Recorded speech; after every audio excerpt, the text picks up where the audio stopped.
ابھی ابھی نظروں میں مصطفیٰ کی گلی تھی ابھی ابھی، بس میں تصورات سجی تھی ابھی ابھی، نظروں میں مصطفیٰ کی گلی تھی ابھی ابھی، اور میں سویا تھا سکون سے کس نے جگا دیا، میں سویا تھا سکون سے کس نے جگا دیا، یاد نبی میں آنکھ لگی تھی، یاد نبی میں آنکھ لگی تھی ابھی ابھی۔ ابھی آپ کے سامنے استاد الشعراء حافظ سہیل صاحب قبلہ بہت ہی اچھے انداز میں نام نبی صلی اللہ علیہ وسلم پڑھ رہے تھے اور بہت ہی بخوبی آپ سماعت فرما رہے تھے۔ اب آئیے بلا تاخیر و تمہید بہت دور سے چل کر تشریف لانے والے شخصیت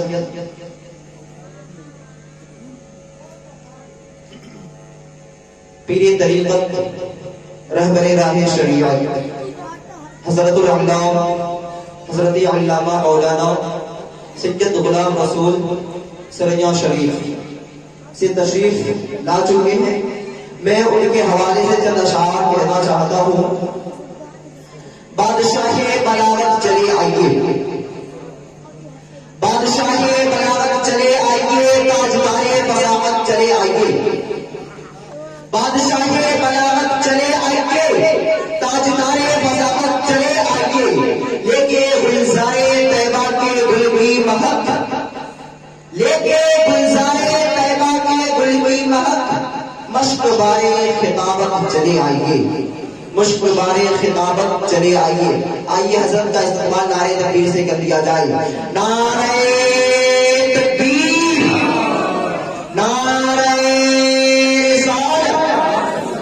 سید غلام رسول صاحب قبلہ، سید رسول غلام رسول صاحب قبلہ، نعرہ تکبیر، نعرہ رسالت۔ آپ کے سامنے مائک پر حضرت پیر طریقت رہبر راہ شریعت حضرت علامہ مولانا سید غلام رسول صاحب قبلہ۔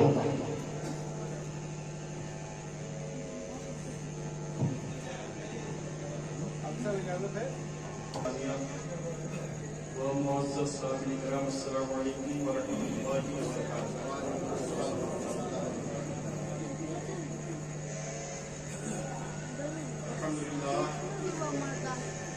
الحمد للہ کفا وسلام علی عبادہ الذین اصطفى، اما بعد، اعوذ باللہ من الشیطان الرجیم، بسم اللہ الرحمن الرحیم۔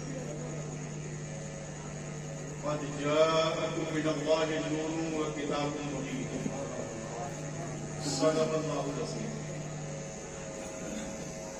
آئیے ہم اور آپ کچھ عرض و معروف سے قبل اپنے آقا و مولا جناب محمد رسول اللہ صلی اللہ علیہ وسلم کی بارگاہ بے کس پناہ میں ہدیہ درود پیش کریں۔ اللہم صلی علی سیدنا مولانا محمد وعلی سیدنا مولانا محمد وبارک وسلم، صلاۃ و سلام علیک یا رسول اللہ صلی اللہ علیہ وسلم۔ درود پاک کی بےپناہ فضیلتیں آئی ہیں۔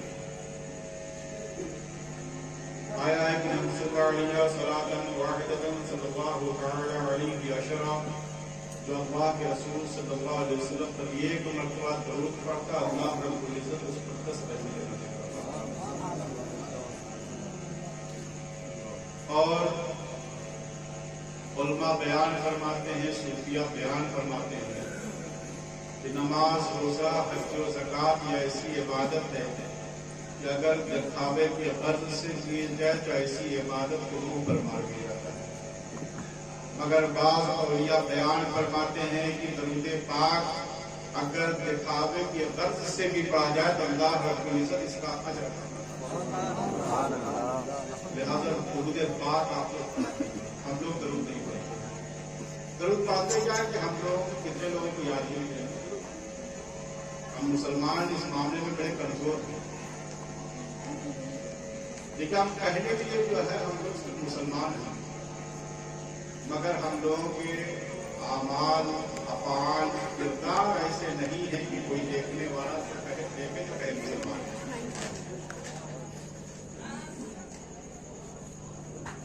تقریر تو زیادہ بولتا نہیں ہوں، آپ کے سہیل صاحب قبلہ کی یہ لوگ بولتے ہیں، ہمارا بہت کم بولتا ہوں، مگر تھوڑی باتیں کچھ میں آپ کو بتاؤں گا۔ آج کی یہ محفل عبدالرزاق مرحوم کے سالانہ فاتحے کے لیے منعقد کی گئی ہے۔ اللہ رب العزت ان کی قبر پہ رحمت و غفران کی اور ان کی میں نے آج یہ مقدسہ تلاوت کی کہ قد جاءکم من اللہ نور و کتاب مبین، تحقیق کی اللہ کی جانب سے نور آیا اور روشن کتاب۔ نور سے مراد میرے آقا و مولا صلی اللہ علیہ وسلم اور کتاب سے مراد قرآن عظیم ہے۔ اللہ کے رسول صلی اللہ علیہ وسلم جب اس دنیا میں تشریف نہیں لائے تھے، اس سے پہلے کم و بیش 1,24,000 انبیاء تشریف لائے تھے، اور ہر نبی کا پیغام یہی رہتا تھا کہ اللہ کی وحدانیت کی طرف لوگوں کو بلاتے تھے، لوگوں کو دعوت دیتے تھے کہ اے لوگوں اللہ کی عبادت کرو، پروردگار عالم جو ایک ہے اس کی عبادت کرو، وہی لائق عبادت ہے۔ تو ہر زمانے میں جو یہ رہا ہے کہ لوگ انبیاء آتے تھے اور اپنی نبوت و رسالت کا اعلان کرتے، مگر اس میں کچھ لوگ ایمان لاتے، کچھ لوگ بہت گمراہی کرتے۔ بعض لوگ جو ہے اس میں کچھ لوگ ایسے بھی رہتے کہ جو نبی کی مخالفت میں طرح طرح کی تدبیریں کیا کرتے تھے، جیسے حضرت موسیٰ نبی علیہ السلام نے جب زکوٰۃ کا مطالبہ کیا تھا، اس وقت قارون ایک بہت بڑا شخص تھا جو بہت بہت پیسے والا تھا۔ قارون کا نام آپ لوگ سنے ہوں گے، بہت پیسے والا آدمی تھا، مگر کیونکہ حضرت موسیٰ نے اسلام کی دعوت دیا تھا اور زکوٰۃ لوگوں پر مطالبہ جب کیا تھا تو قارون کو لگا کہ ارے یہ تو حضرت موسیٰ آدھی دولت میری لے کر کے چلے جائیں گے۔ اس نے تدبیر سوچا، کہا کہ ایسی کوئی تدبیر نکالی جائے جس سے کہ ہمارا مال جانے نہ پائے، ہمارا مال بچ جائے۔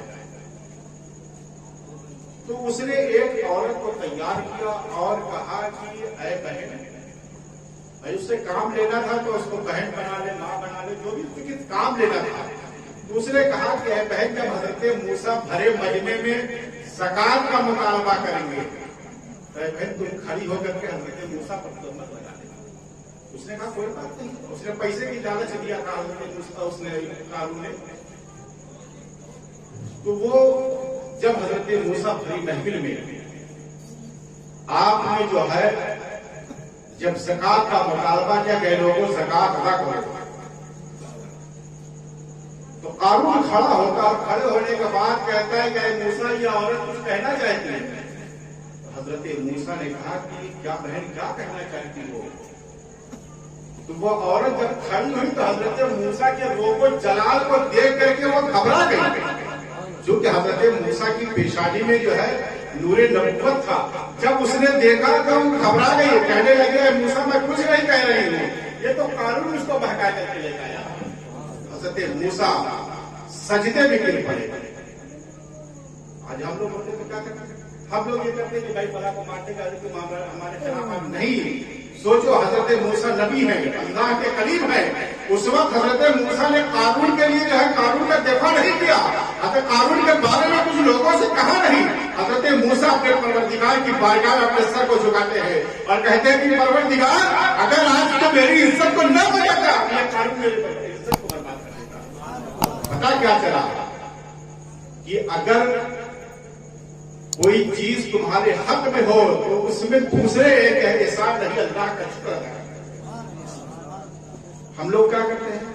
اگر مان لو ہمارا کوئی فائدہ ہوا کہ میرے فرات صاحب کی نہیں، یہ اللہ کا فضل ہے، اس کی رحمت ہے کہ اللہ نے جو ہے ہمارے لیے کسی کو سبیل بنایا ہے، ورنہ تو جو ہے حاکم الحاکمین وہی پروردگار ہے، دوسرے کو اختیار ہے۔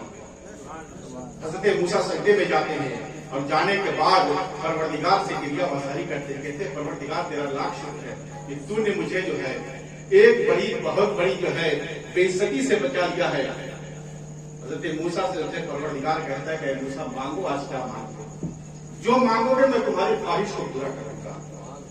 اے موسیٰ آج تمہاری دعا کو رد نہیں کروں گا۔ حضرت موسیٰ کہتے ہیں کہ پروردگار اس قارون کو زمین میں حضرت موسیٰ نے جب یہ کہا تو اللہ نے اس کی حضرت موسیٰ کی دعا کو قبول کیا ہے، اور حضرت موسیٰ نے جب دعا کرنا شروع کیا ہے تو قارون زمین میں دھستا جا رہا تھا، اور جو ہے جب جتنا دھستا ہے کبھی ٹخنوں کے بل گھٹنوں کے بل، جب وہ زمین میں دھس رہا تھا تو کہہ رہا تھا کہ اے موسیٰ مجھے معاف کر دو، اے موسیٰ مجھ سے خطا ہو گئی ہے مجھے معاف کر دو، اے موسیٰ اب دوبارہ کبھی تیری بارگاہ میں مجھ سے خطا نہیں ہوگی۔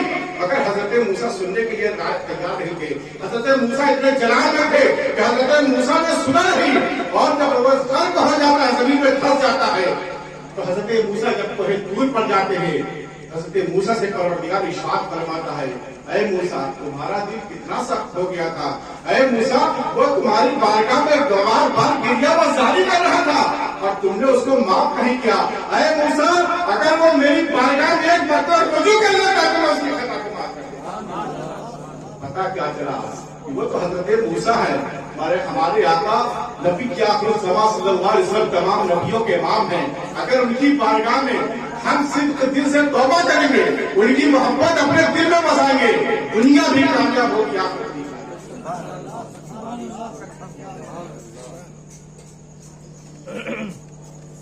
اور اللہ کے رسول صلی اللہ علیہ وسلم جب اس دنیا میں تشریف نہیں رہے، بڑی ہی تاریکی تھی، بڑی ہی جو ہے گمراہی تھی۔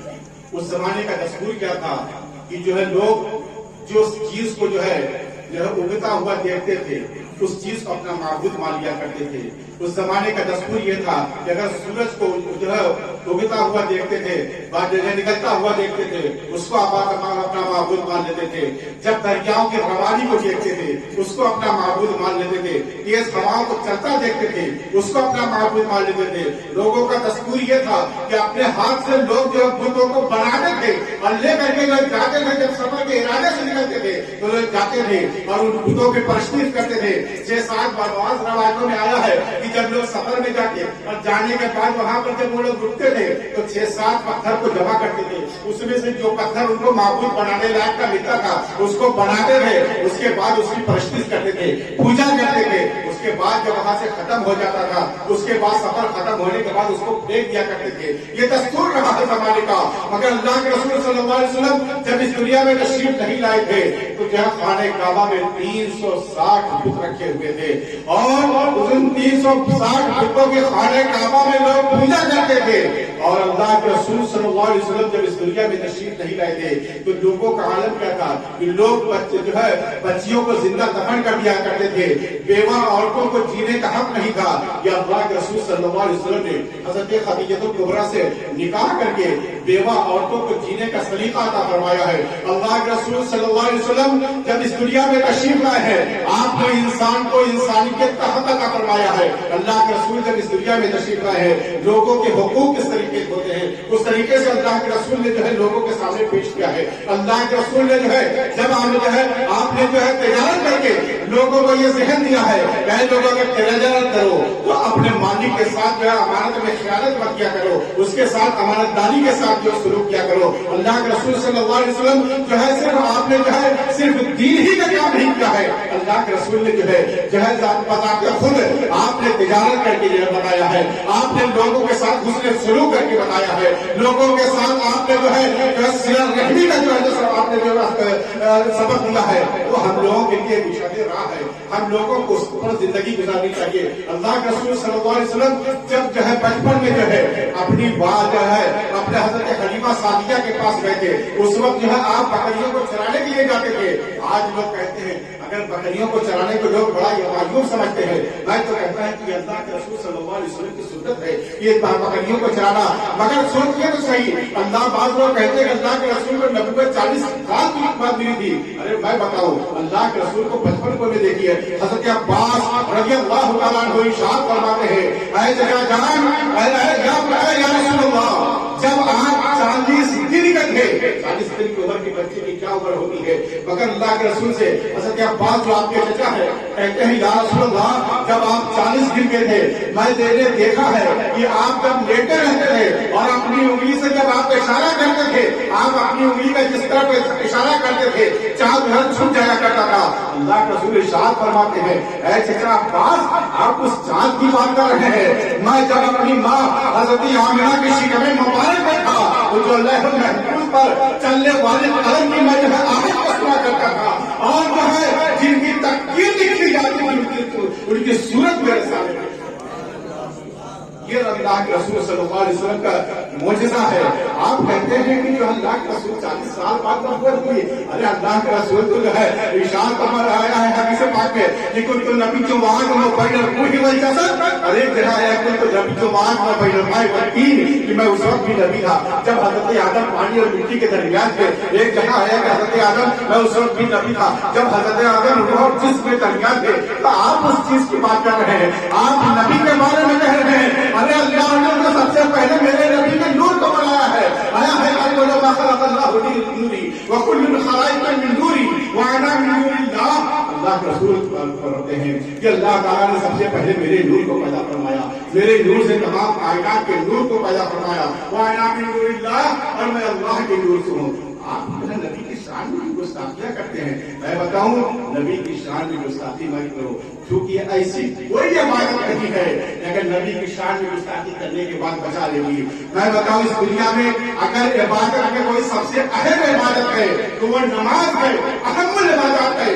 مگر صرف نماز پڑھنے سے کچھ نہیں ہو سکتا ہے جب تک اس نبی کے مکرم صلی اللہ علیہ وسلم کی محبت اپنے دل میں نہیں ہوگی. پوری زندگی نماز پڑھتے رہو گے کچھ نہیں ہونے والا ہے. اور میں یہ بتاؤ آپ صلح حدیبیہ کے موقع پر دیکھیے تو صحیح، اللہ کے رسول صلی اللہ علیہ وسلم نے جب حضرت عثمان بن عفان کو بھیجا تھا، اے عثمان بن عفان تم چلے جاؤ اور کفار قریش سے کہنا ہمارا مطلب جو ہے جنگ کرنا، یہ تلوار چلانا نہیں ہے، ہمارا مقصد یہ ہے کہ ہم عمرہ کریں گے واپس چلے جائیں گے. تو کفار قریش نے جانتے ہو کیا کہا تھا؟ اے عثمان بن عفان تم سے ہمارے اچھے تعلقات ہیں، تمہارے جو ہے اچھے تعلقات کی بنیاد پر ہم تم کو اجازت دیتے ہیں کہ خانہ کعبہ کا طواف کر لو، تم کو ہم اجازت دیتے ہیں کہ جو خانہ کعبہ کی صحیح کر لو، حجر اسود کا بوسہ دے لو. مگر حضرت جو ہے اس کے بعد ابن عفان نے کہا تھا سنو میں بتاؤں آج وہ کہتے ہیں کہ خانہ کعبہ میں ہم لوگ جاتے ہیں، وہاں پہ خانہ کعبہ کو بوسہ دیتے ہیں، وہی سب کچھ ہے، ٹھیک ہے خانہ کعبہ سب کچھ ہے، میں اس سے انکار نہیں کرتا ہوں. مگر حضرت عثمان نے کہا تھا اے کفار قریش سن لو، عثمان بن عفان بغیر محمد رسول اللہ کے خانہ کعبہ کا طواف نہیں کرے گا. عثمان بن عفان نے ذکر دیا تھا اگر محمد رسول اللہ نہیں ہے تو خانہ کعبہ کا طواف نہیں کرے گا. اس بات میں آپ کو بتانے چیز میں نے دیکھا ہے کہ لوگ سعودیہ جاتے ہیں تو وہاں سے آنے کے بعد ایک ذہن دیتے ہیں کہ ارے وہاں تو وہاں پہ یہ سب کچھ ہے ہی نہیں ہے، یہاں پہ یہ سب کچھ یہاں پہ خرافات ہوتے ہیں. یہ خرافات نہیں ہے، یہ تو 100 سال سے لوگ آئے ہیں. اس سے پہلے کی ہسٹری آپ اٹھا کر کے تو پلٹ کے دیکھو. تم نوجوان ہو، تم جاتے ہو پیسہ کمانے کے لیے جاتے ہو، اور جانے کے بعد صرف ان کے جو ہے ظاہری لباس کو دیکھ کر کے تم سمجھتے ہو یہی اسلام ہے. اسلام یہ نہیں ہے. اسلام تو جو میرے آقا لے کر کے آئے تھے وہ اسلام تھا، جو صحابہ نے پیش کیا تھا وہ اسلام تھا، جو تابعین نے پیش کیا تھا وہ اسلام تھا. تم کس اسلام کی بات کر رہے ہیں؟ یہ 100 سال سے جو آئے اسلام کی بات کر رہے ہیں. ارے سوچو تو صحیح. سنو حضرت رسول اللہ صلی اللہ علیہ وسلم جب جو ہے حضرت عمر فاروق جو ہے رضی اللہ تعالیٰ عنہ جو ہے خلیفہ دوم ہے، جب حجر اسود کو بوسہ دیتے ہیں، حجر اسود جنتی پتھر ہے، خانہ کعبہ میں نصب ہے، مگر جو ہے جب حجر اسود کو اللہ کے حضرت عمر نے بوسہ دیا تھا آپ نے فرمایا تھا کہ لولا انی رأیت رسول اللہ یقبل قبل ہوتا. اے حجر اسود میں اس دن کو اس لیے نہیں چنتا ہوں کہ وہ خانہ کعبہ میں نصب ہے، لیکن جنتی پتھر ہے اس لیے نہیں عمر چنتا ہے. عمر اس لیے چنتا ہے کہ تم اس میں جو ہے اس حجر اسود پر لبھائے رسول اللہ عمر نے ذہن دیا کہ خانہ کعبہ کا طواف کرنا، حجر اسود کو چومنا یہ ٹھیک ہے افضل و اعلیٰ ہے، مگر نبی کی محبت نہیں ہے تو سب بیکار. بلند آواز سے درود پاک پڑھیے، وقت بھی بڑا کم ہے.